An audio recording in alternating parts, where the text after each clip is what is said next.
Alright, it's June 1st, 2020, and this is, of course, the video log that takes 30,000 to a million. And today, after I go through the account, I will be showing you guys some of my positions. The movement, I am not on an all-time high. I have about $4,000 more to go, and I want to talk a little bit about the markets. The reasoning as to why I'm positioned the way I am, and what I'm interested in right now, and I want to throw some stats at you. Alright, so here we go. I'm going into the account. I'm sitting at 86,284, or 85 if you want to round up a little bit. Definitely beating the market on the day, up 1.1%, whereas the SPY is sitting at, I always like to compare myself to the markets. It's the best barometer out there. It's the best tool of measurement that you could compare yourself to. Well, market's down below even in the after hours, so, but it was up 0.4% today. Let's see, on the week it's up 0.74, whereas I am up 2.73, so beating the market by quite a bit, almost triple, well, more than triple percentage terms. So now here are the positions. These are the option trades. Of course, as always, you can pause the browser and you can look at the date of the contract. You can see how many I've sold. You can see the price, etc. Okay, it's a bunch of chemical option contracts, actually about 16 of them, 1 put and 15 calls that I've sold, so 16 sells. I only have a few buys, namely SLV buys and 1 Apple buy. That's it. Those are the only options I've bought. The Apple buy has actually been doing fantastic. Okay, so it's up 70% so far, or $2,160. It's a 300 call. It's a $300 call that expires next year, about around this time, June 18th, and it's break even. Its break even, I think, is somewhere around 330. Yeah, break even price 330 here. So very interesting. Hopefully that stays the way it is. Hopefully Apple is at like 400 or something by this time next year, and I get to collect even more profits. So I'm excited about this. The delta of this option keeps going up. Last time I talked about it was about 0.62. Now it's 0.65. So delta, if you haven't watched my videos explaining what that is, it's just basically how correlated something is to its underlying asset. So a 1 correlation would be like mimicking, and point something would be a little bit less, right? 0.6 would be 60%. So in this case, 0.65, mimicking the movement of the option by 65% on the downside and on the upside. And of course, that's just an estimate. It's not what that's actually gonna happen. Sometimes the future prices move it. They have their own little market, right? It's not like you're buying the stock, buying 0.6 of the stock. You just, anyway, I think you get it. Moving on to the stock holdings. I've got some EXK up 100%, so that's good. EXK has actually been the biggest percentage gainer for quite some time now.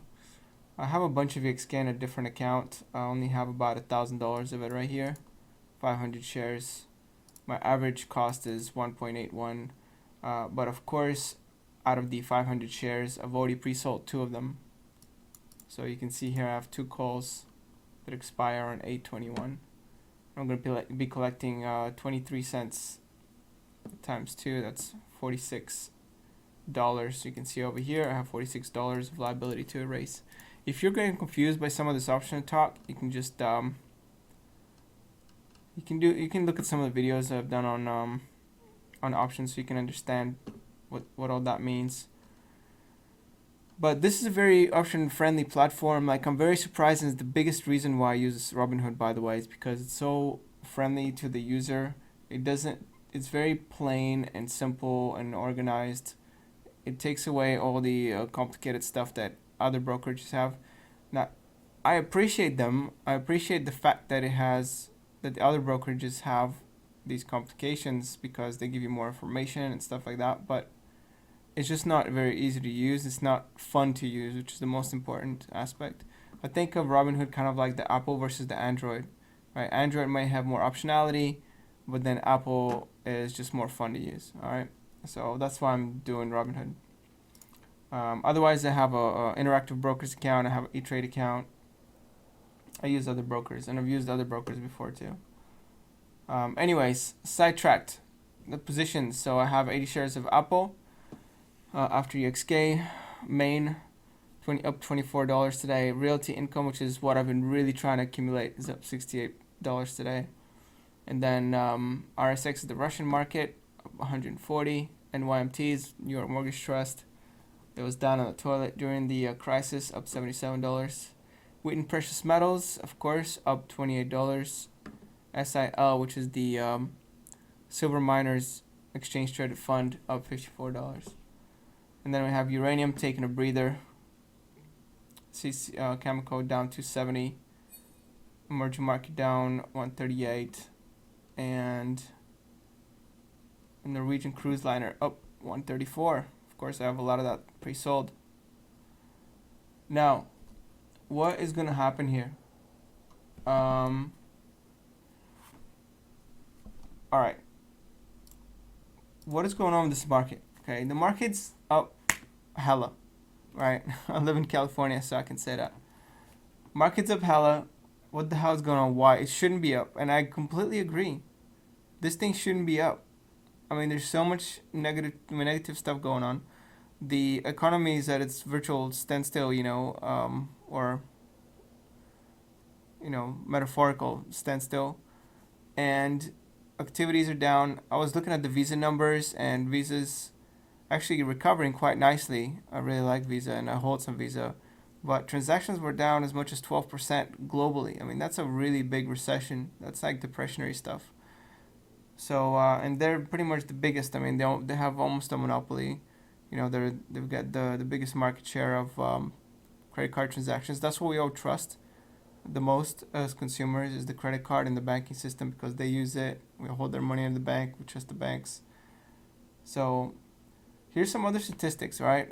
I kind of knew this was going to happen because there's so much inflows into the market. And although I'm bearish and I think that things are going to go down, I could still continue to think that companies are going to suffer. I just think that if you can't manipulate the numerator, you manipulate the denominator, right, which is the currency. So the central banks have been manipulating the currencies all over the world and adjusting that denominator in order to elevate the nominal value of stock prices. All right, so that's what's been happening, and it shouldn't be happening, but markets are headed towards all-time high, and they might have a correction, but they'll get there, I think, even this year, which is kind of crazy, but I don't want to even throw these guesses out because I have no idea, right? I just keep the leveraging. Let me show you over here. I just keep the leveraging. Right now I have 12% margin. I'm looking to get that down to 0, hopefully. Well, if chemicals contracts sell like $10,000 worth, then I'll be there, right? But I may sell off some stuff. Like I'm thinking maybe I sell off Southwest or something like that. I really want to trim my account here because it's just way too many positions to keep track of. I mean, really, I should only have like 2 precious metals, 2 technology, 2 real estate, 2 uranium, 2 emerging markets. Shouldn't have all these extra stuff.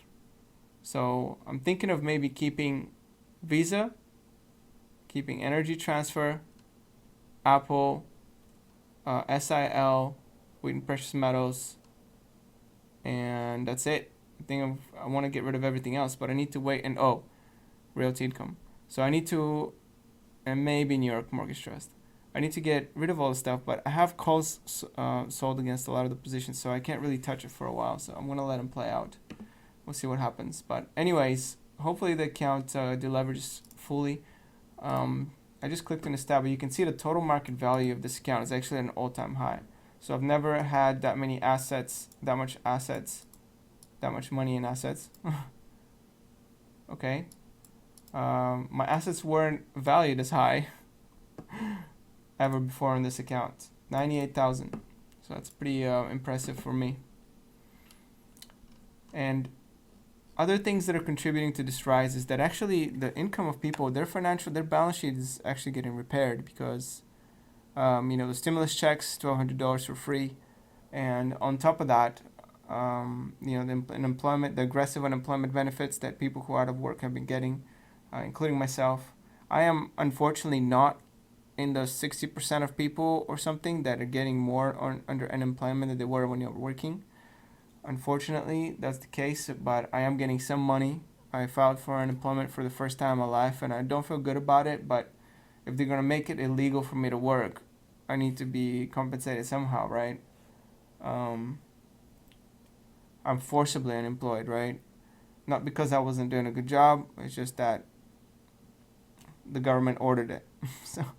so I kind of feel a little bit better about that, but I normally don't like to, I don't like to take unemployment out or anything like that. So, anyways, that's my personal situation. But what I'm talking about is 60% or so of people have been getting more money now than when they were working. On top of that, they're saving a lot of money from not going out to restaurants, not going on vacations, not getting as much Starbucks or whatnot, going out of the house, not driving to work, right? Less accidents are being caused, so everything just all the spending has just reduced and their income has gone up. And actually, the savings rate, get ready for this stat, the savings rate for Americans is at an all-time high. Can you believe that? It's at 33%. 33% savings rate. It was as low as 8% in January, and it's been even lower than that before. So that's pretty crazy, right? 33%. And I'm sure it's just for a few months here, but people are definitely like saving money. There is a statistic that 78% of workers in the U.S. live paycheck to paycheck. Paycheck to paycheck. And 40% of them can't handle a $400 emergency. Shit, my car bill just came in. I'm not even going to tell you how much, but it definitely got a comma in there. And I don't even tell it because it's ridiculous. But so I got some things that are wrong with the car, so I gotta hit up the warranty and see if they're gonna pay for some of it. Otherwise, I don't know what I'm gonna do. I'm still thinking about it. But anyways, sidetrack again. So 40% of people can't handle a $400 emergency, right? So that's really bad. But now the balance sheets of people are getting so repaired, and I think that many people, especially now with with the these kinds of trend that like me, people are investing, and the new platforms like Acorn, and Robinhood, and I think a lot of this money is just going straight up in the stock market. And what are inflows? Where inflows is where workers have scheduled investments into their retirement accounts, into their Roths, into their IRAs, and automatic savings. And that just keeps happening no matter what, because the mantra of the investment world has been invest no matter what, right? So if the investment is there, it doesn't really matter what the underlying fundamentals are in these investments. The top 500 companies in the US are still going to get bought. All right. So, I mean, if an asset is going to go up in price, even if it goes down in value or intrinsic value, however you want to measure it, it's your way out because they're adjusting the denominator, right? The dollar. So if the currency is worth less, and you want to be in something that's going to appreciate in price, so you can preserve some purchasing power. So stock market is one of those vehicles. You can invest in other things, but what the majority of people are pushing up in price is the stock market. So that's what's going on right now. Okay. And is there going to be correction? Sure, why not? But I'm actually imagining new all-time highs even this year, and probably a pretty unexpected aggressive bull market, and maybe after the election. Maybe into the election there'll be some correction and worrying about what's going to happen, but I think after the election, Well, anyway, the election is going to be a little bit unpredictable. I don't want to make any guesses about that, but I'm definitely seeing that it's going to be a lot of liquidity injected, a lot of dollars being reinvested into the companies that we all know, as well as foreign investment. I mean, foreign countries aren't doing much better, so, or at least the perception is there they're not doing much better than the U.S. So a lot of their money, I think that trend is going to continue. How a lot of, especially like Asian money, is going to come into the U.S. and all the Western countries are going to prop up the asset prices here. Okay, so that's just my guess of what's going on in the economy and the markets and the disconnect. So also, I looked at residential real estate investments, but I'm having a hard time finding some that I can just buy or ticker that I can do, like a public traded company that deals with that. The only one I found is what was it, Equity Residential, I think, and I think that rents out apartments in Chicago, but that's about it. If you have any recommendations, I looked at BlackRock, but they seem to be investing more in mortgages and securitized investments like that, not necessarily own the buildings outright and leasing them, which is what I'm interested in. So if you know any investments like that, any company that does that with residential and not commercial, let me know. All right, put it in the comments below here. All right, thanks a lot, and peace out. I'll probably make another video on Thursday. Peace.